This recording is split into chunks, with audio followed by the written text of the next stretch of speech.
Tenemos acá algo que el programa pide, virus y priones. Priones es como la oveja negra, pero tienen que saber que existen y que pueden causar algunas enfermedades. Por eso se tienen que meter en algún sitio y este es el sitio. Entonces, los virus no convencionales o lentos se conocen con el nombre de priones. ¿Qué características tienen ellos? Carecen de ácidos nucleicos. Y si lo carecen, entonces ya habíamos dicho que los virus tienen ácidos nucleicos.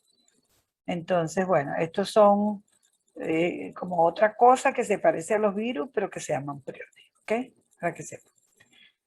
No tienen una estructura morfológica vírica descrita específica. Consiste más bien en un agregado de glicoproteínas hidrofóbicas que son proteasas resistentes, ¿verdad? Que por eso se perpetúan en la naturaleza, porque si no las proteasas hacen su trabajo. Pasan a través de filtros, por eso los metieron en ese grupo. Hasta después fue que se dieron cuenta que no eran realmente virus y ya estaban metidos en ese paquete. Son filtrables porque son son mayores a 100 nanómetros en diámetro, pero los filtros ya dijimos que la mayoría de ellos son para bacterias y las bacterias en general son de 0,5 en adelante y las que son muy pequeñas son intracelulares.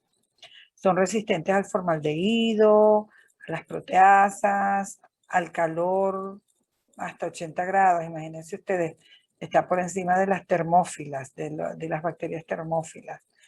Las radiaciones ionizantes y rayos ultravioletas también son capaces de resistir, o sea, duros de matar.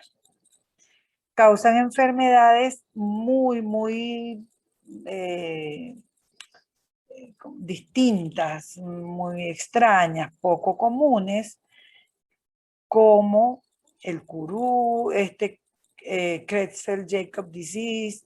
Yo prefiero llamarlos, por ejemplo, GSS, esta insomnia fatal familiar, etcétera, ¿verdad? Pero en animales sí es mucho más común. Es decir, había un profesor de veterinaria que trabajaba con priones, no sé si aún él está, etcétera, ¿verdad? Francisco Vargas. En animales, causa enfermedades, en chivos, en ovejas, en ganados, etc. Entonces, bueno, los apasionados, por lo menos me interesa que sepan que se metió en este paquete porque era filtrable, porque eran resistentes a muchos agentes físicos y químicos y bueno, terminó siendo los priones y se descubrió eso mucho más tarde. Le estaban como buscando nombre a este virus y terminaron siendo priones. Vamos a ver cómo está la cosa desde el primer videíto. Esta estructura que vemos acá, ¿será de un virus desnudo o envuelto? Estará envuelto. La estructura de color moradito se llama, perdón, no era el moradito, la flecha está más abajo. Esta estructura entonces es el ácido nucleico, que sería ADN o RN, el ácido nucleico. Esta estructura pequeña que conforma la cápsula, perdón, la cápside, wow, qué pecado. Proteínas estructurales. Los capsómeros son proteínas estructurales que conforman la cápside. Jamás se equivoquen lo que yo acabo de hacer ahorita. El acúmulo de todos esos proteínas estructurales que conforman son los capsómeros, ¿verdad? El número 4 sería ya todo compuesto como el cofrecito ese que está allí, sería la cápside. El número 5, la parte esta de afuera, es la cubierta lipídica. Y el número 6 viene siendo estas estructuras que protruyen, son las glicoproteínas, ¿ok? Estas son el virus envuelto. Y los virus desnudos, mucho más elemental. En este caso, la estructura roja, al igual que allá, ácido nucleico. Luego tenemos esta parte de afuera, que ya dijimos que los elementos tienen un nombre de capsómero. Y el número 3, que sería la cápside, o sea, la conformación de todo esto. Y la agrupación de ambos elementos es la nucleocápside. Muy bien, vamos muy bien. Uno de los objetivos de este tema corresponde a los métodos de aislamiento e identificación de los virus. Aislamiento e identificación de los virus. Esto no es diagnóstico de enfermedad. Aquí lo vamos a trabajar así porque ustedes están en preclínica. Todavía no estamos haciendo diagnóstico de enfermedades. Eso lo dejamos para sexto. ¿Ok? Sexto semestre. Entonces lo vamos a manejar como métodos de aislamiento viral o identificación de cada uno de esos virus que podemos estar buscando. Tenemos que hay métodos directos e indirectos. Los métodos directos de aislamiento o de identificación que nos permiten pues la visualización de los virus o la identificación de que ellos están presentes en algún fluido, son los siguientes. Se clasifican los directos, primero por aislamiento utilizando cultivos celulares. Ustedes seguramente han oído hablar de las líneas celulares porque ustedes vieron biología celular y le dedicaron todo un semestre, algunos hasta 2. Sé que eso pasaba, no sé ahorita cómo está la cosa. Entonces estas son líneas celulares que tienen que ser permisivas. Yo no puedo tomar una célula de mosquito y buscar a ver si el VIH se replica allí. Tienen que ser permisivas, quiere decir que tengan receptores específicos para los tipos de virus, para permitir que entre, ¿verdad? Ancle y haga todos sus pasos para entrar a la célula. Entonces, el primero, directo, aislamiento por medio de cultivos celulares. ¿Qué vamos a buscar para poder saber si estamos en presencia o no de un virus? Aquí podemos buscar los efectos citopáticos, la lisis, ¿verdad?, de las células, la vacuolización, la presencia de células gigantes. Todos estos pueden ser signos de que un germen específico, como el virus tal, puede estar presente allí. Entonces podemos visualizar los daños citopáticos utilizando un microscopio. Aquí tenemos, ¿verdad?, óptico. Podemos usar para inmunohistoquímica, ¿verdad?, para visualizarlo, o podemos utilizar también la inmunofluorescencia, para lo cual necesitamos un microscopio que permita, ¿verdad?, que tenga para la visualización de inmunofluorescencia. Acá tenemos cultivos celulares en los frascos específicos que se adhieran, etcétera. Entonces, aquellos dijimos que son directos y lo primero sería para ver los efectos citopáticos. Aquí tenemos que otra forma de ver directamente al virus es mediante la inmunofluorescencia directa. Directa, ¿por qué? Siempre que se hable de directa es porque estamos buscando el antígeno, ¿ok? El antígeno de interés. Entonces, esto sería, se adelantó todo. Esto sería, ¿verdad?, un campo óptico. Acá tenemos unas líneas celulares, ¿verdad?, donde nosotros estamos buscando a ver si está presente o no el virus dentro de esas líneas celulares, que en su mayoría van a estar confluentes, ¿verdad? Y más adelante puede haber algunos daños de esa célula, ¿verdad?, etcétera. Aquí tenemos, nos dicen que es para influenza A H1N1. Después le voy explicando qué significa todo eso, pero nosotros todos supimos que hubo una epidemia de virus de influenza H1N1. Entonces, ¿qué busco acá? Busco, como es directa, voy a buscar el antígeno, ¿verdad? El antígeno en una lámina, en una plaquita específica, etcétera, que yo la tengo. Pero me valgo de un anticuerpo marcado con una fluoresceína que luego puedo visualizar. Quiere decir que en las otras células no había penetrado el virus, las que estaban alrededor. Pero en estas que están acá, que se colorean, mientras más intenso sea la fluoresceína, el color, ¿verdad?, mayor cantidad de virus está presente. Acá tenemos algunas células que apenas se estaba seguramente infectando y replicando, ¿ok? Entonces, esto es directo porque busco el antígeno y con un anticuerpo marcado. También tenemos el ELISA, ¿verdad? Este ensayo inmunoabsorbente es un examen directo, también buscamos directamente el antígeno. ¿Cómo se hace lo siguiente? ¿Qué es lo que yo estoy buscando? En la plaquita, que normalmente son unas, hay tiras y hay placas de 96 hoyos, hay más grandes, etc. En esa placa, ¿verdad? Yo voy a tener un anticuerpo monoclonal específico para el virus que yo estoy buscando.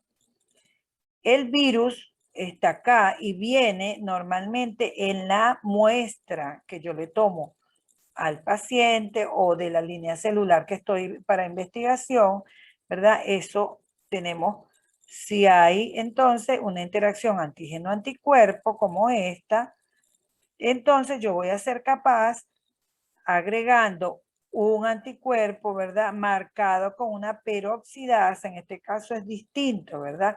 Una peroxidasa que al agregar en ella el sustrato me va a revelar un color que me indica que sí hubo todo este sándwich. Este sería el ELISA, ¿verdad? Tenía la placa marcada con un anticuerpo monoclonal, hubo una interacción, pero no la podía ver. Tuve que marcar otro anticuerpo con una, no, en este caso sería con una peroxidasa, y entonces una vez agregado el sustrato voy a revelar el cambio de color.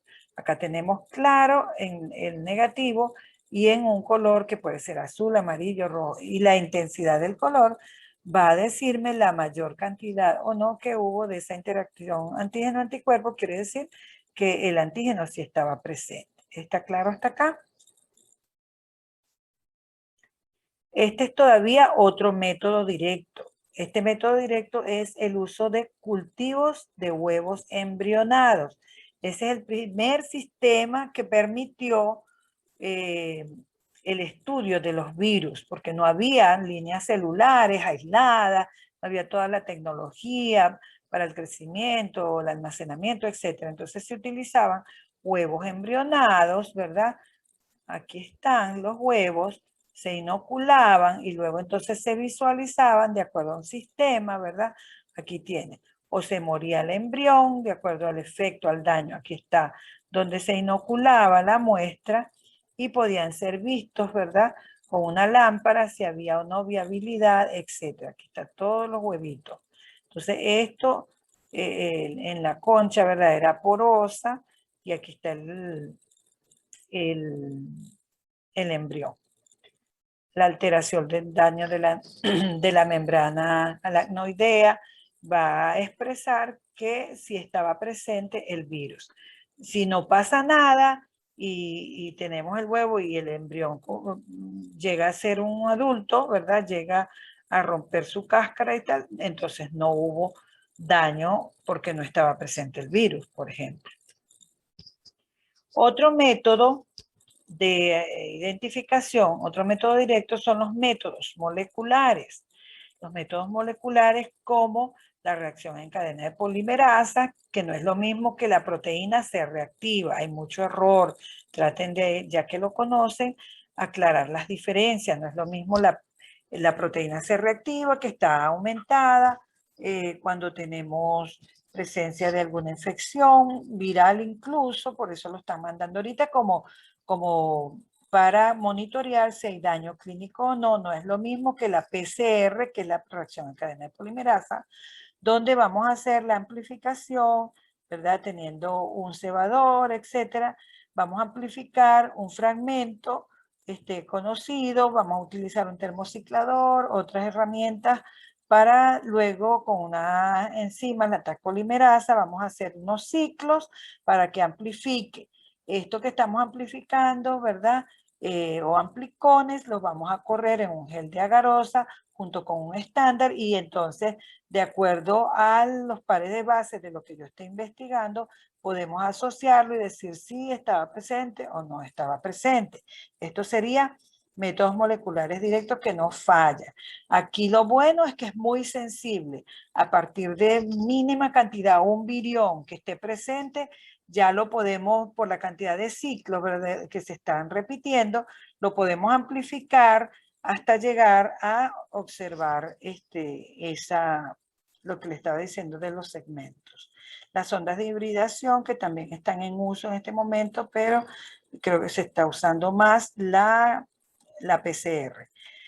La inmunocromatografía, que está en este momento un poco tomando liderazgo porque no necesita el freezer menos 70, los pasos, la extracción, la pre-PCR, pues la extracción del ácido nucleico, el mantenerlo, el ultrafreezer, todo eso para que no se nos desestabilice si es ARN. En cambio, tenemos unas pruebas inmunocromatográficas donde podemos buscar, son pruebas rápidas. Cuando hablamos de que son directas es porque estamos buscando antígenos. Es muy común para el antígeno, por ejemplo, para NS1, que es una proteína común a todos los serotipos de virus dengue y otros virus que tienen pruebas rápidas como estas, ¿ok? Pruebas rápidas que buscan antígenos. También hay inmunocromatografía para buscar anticuerpos que son indirectas. Pero aquí estábamos hablando de los métodos directos.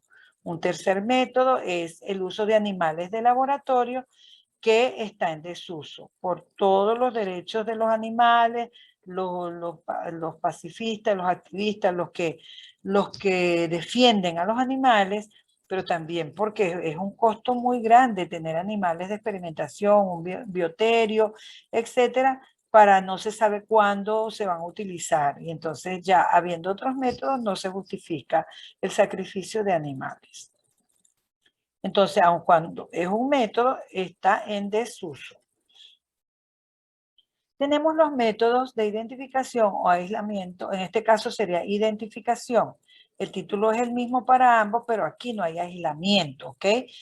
Tengan mucha atención con esto. Si yo digo aislamiento, todo lo que me permita aislar o el virus íntegro o el material genético, genómico, en este caso, si es el virus, sería aislamiento. Y la detección del ácido nucleico o la identificación de lo podemos hacer con los otros métodos que estaban allí. Más adelante, si tienen dudas, me avisan, pero eso tiene que hacerse en las clases sincrónicas, pues, para que yo no sé cuáles son sus dudas. Los métodos indirectos, entonces en este caso ya no sería de aislamiento, sino de identificación, son las pruebas serológicas. Serología hace uso de sueros, es decir, una muestra de sangre a la cual no se le agrega anticoagulante, se permite que haya la retracción del coágulo, que libere el suero sanguíneo y de ese suero sanguíneo puedo hacer las pruebas, que se llaman las pruebas serológicas. Entre las pruebas serológicas tenemos una muy importante, muy utilizada, sería el método de ELISA o la prueba de ELISA indirecta, porque busco es si la persona ha estado en contacto alguna vez con ese virus, porque ahorita estamos hablando es de virus, pero esto también se utiliza para bacterias, para otros, ¿verdad? Pero en este caso de virus, si ha estado en contacto y ha generado anticuerpos de tipo IgM, que serían los primeros en aparecer, o de tipo IgG cuando haya habido seroconversión y ya tiene una protección tardía, permanente o de mucho más tiempo. ¿Ok? Entonces, ¿cómo se hace? Tenemos la tira o bien sea la placa de 96 hoyos o una placa más grande, perdón, nuevamente. En este caso, tenemos la placa preabsorbida, se llama así, con un anticuerpo monoclonal para el cual yo estoy buscando si la persona ha estado en contacto o no anteriormente. ¿Qué quiere decir esto? Tenemos ese anticuerpo, ese complejo antígeno-anticuerpo ya en el hoyo, ¿ok? Es un complejo antígeno-anticuerpo porque el antígeno solo difícilmente, ¿verdad? O si hay tiras solas de antígeno, lo van a tener acá en la placa. Puede haber así compuesto antígeno-anticuerpo o puede haber de antígeno solo. ¿Qué quiere decir? Las muestras serológicas, ¿qué voy a buscar yo? Si el paciente tiene o no el anticuerpo. Este que está verde representa al paciente, sea que haya habido solo el antígeno o que haya habido un inmunocomplejo de antígeno-anticuerpo para poder localizarlo allí, porque hay antígenos que son un poco más difíciles de obtener de manera comercial.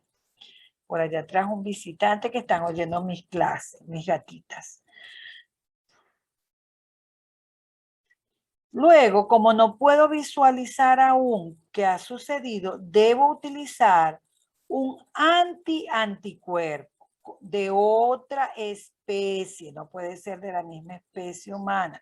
Por ejemplo, es monoclonal, pero es antibovino marcado con peroxidasa, ¿verdad?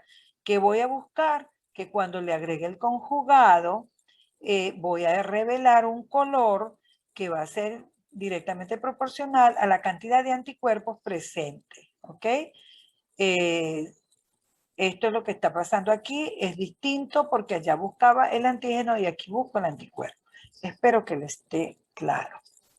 Y tengo igual la inmunofluorescencia, que es buscar, ¿verdad? En este caso tengo una línea celular donde yo había inoculado con el virus, ¿verdad? A la línea celular y en este caso voy a buscar, ¿verdad? Aquí tengo el antígeno que ya conocía, ¿verdad? Y luego este está marcado, ¿verdad? El antígeno conocido marcado en anticuerpo. Y luego yo, o este anticuerpo que está aquí, lo voy a poner con el suero sanguíneo a ver si se ancla. Tengo la lámina, en estos son unos hoyos más grandes y a veces se hace en una laminita de vidrio.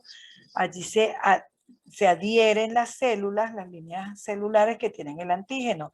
Yo coloco el suero del paciente que está representado acá con este anticuerpo y si hay la interacción antígeno-anticuerpo, además voy a necesitar este anticuerpo para agregarlo que esté marcado con la fluoresceína que yo voy a identificar. Si es puede ver rojo, puede ver de acuerdo a la fluoresceína que esté utilizando y voy a visualizarlo. De otra manera no podría saber si habían o no anticuerpos, pero si está así iluminado es porque hubo anticuerpos en el paciente que hicieron la interacción con el antígeno que era conocido ya, estaba en la placa y entonces voy a tener esta belleza y tengo una identificación positiva del fluido que estaba intentando. Sobre todo se utiliza para la investigación, ¿ok? En investigación en los laboratorios. Otro método indirecto serían las pruebas serológicas, o sea, otro método indirecto de pruebas serológicas sería utilizando la inmunocromatografía o pruebas rápidas. Allá les decía, no les di una imagen, pero les decía que si lo que estoy buscando es antígeno, entonces una prueba directa. Pero en este caso yo tengo marcado, tengo un pool de antígeno en este desarrollado acá. Voy a agregar el suero sanguíneo que a su vez va a conseguirse, ¿verdad? Usualmente con oro coloidal o algo que va a ir rodando y cuando se consiga, voy a probar con el suero del paciente. Cuando consiga acá, ya va a tener, este es el control, va a tener un pool de antígenos, ¿verdad? Específico de lo que esté buscando en un sitio específico. Si tengo antígenos de tipo IgM, me va a marcar con un color, si puede ser morado, puede ser rojo, etc.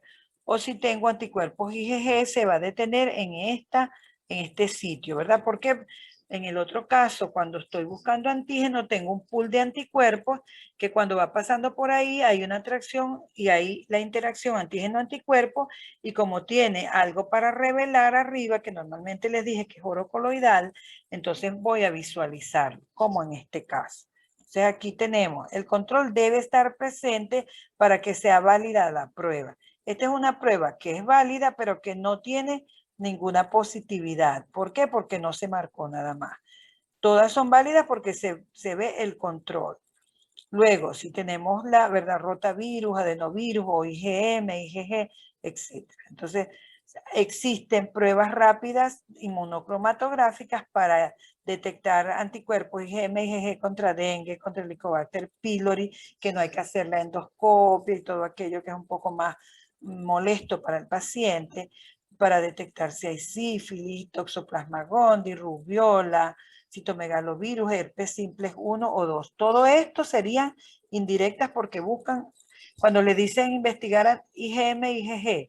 IgM lo que me indica es si la infección actual aguda es la que estoy viviendo. O IgG, que ya la padecí, ya estuve en presencia de ese agente, ya tengo anticuerpos protectores y me va a dar la IgG nada más, por ejemplo.